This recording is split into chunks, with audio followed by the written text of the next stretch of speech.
Hey there. Did you ever wonder what science was like back then? How it evolved and what we have today versus what we had back then? Well, I kind of had the thought too. So that's why I'm starting studying through time, where I will uncover the arts, sciences, and much more through time. Without further ado, let's get into the video.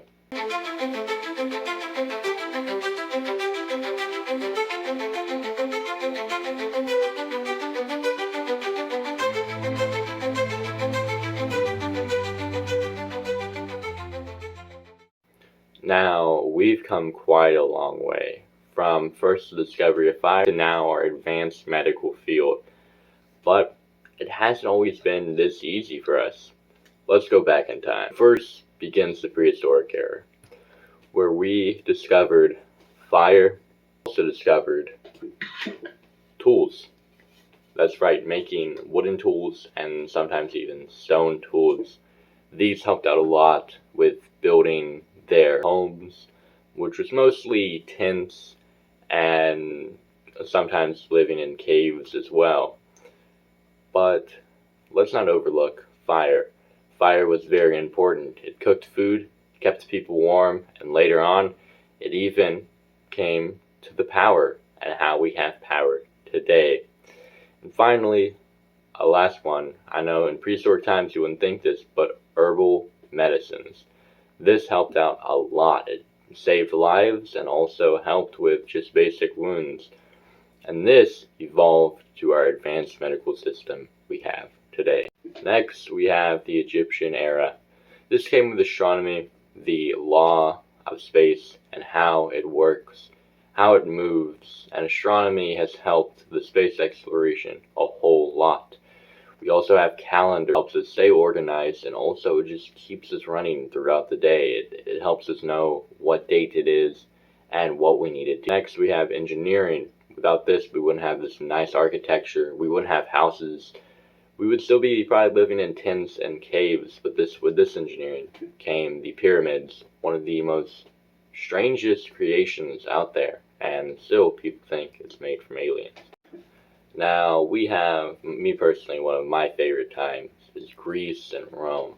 Now, we had philosophy of nature, which a common philosopher during that time was Aristotle. We had early medicines, so we're starting to move up in the advanced medicines. And we also had people's least favorite, but geometry. Yeah.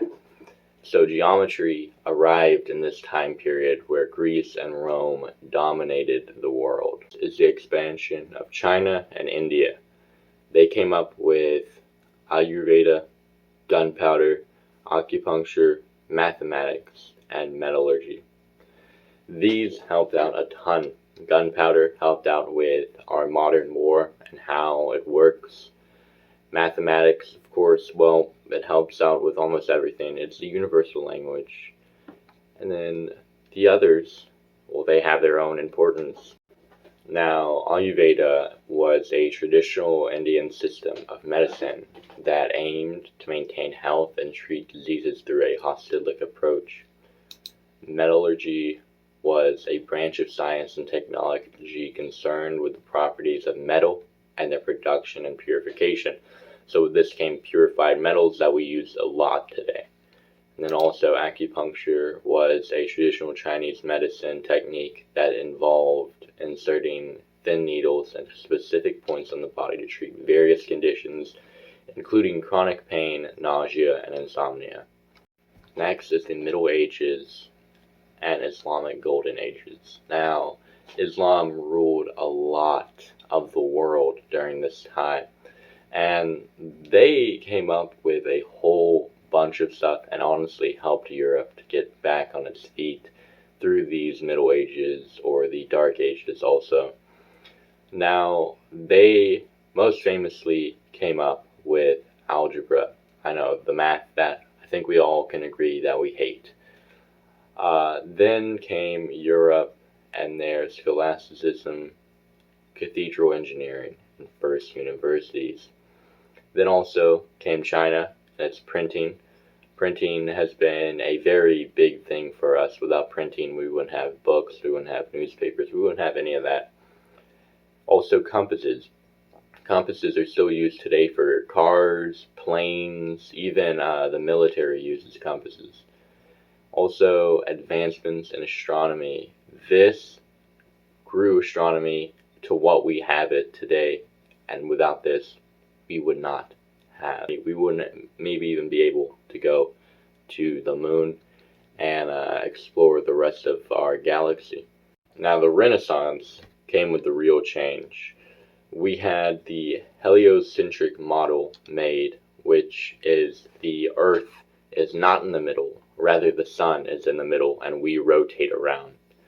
We also had the Galileo, who made the telescope and also started physics experiments. We also have Kepler, who made the planetary motion. We also have the most famous Newton, who made gravity and motion laws.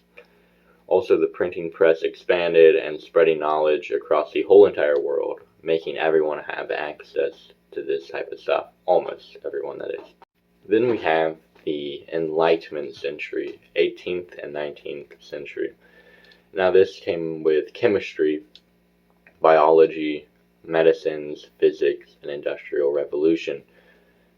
We had, in biology, we had finally classification and evolution studies.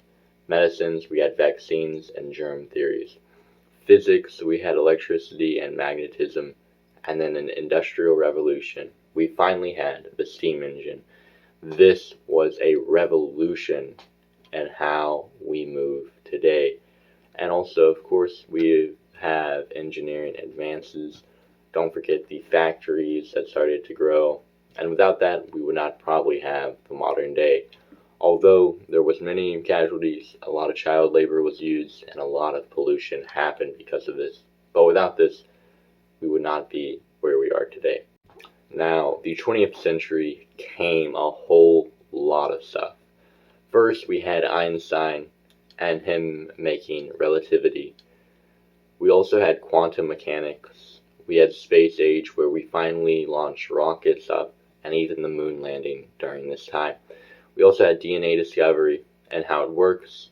We had computers and technology. This started our technology, where phones, computers, all of that started to happen.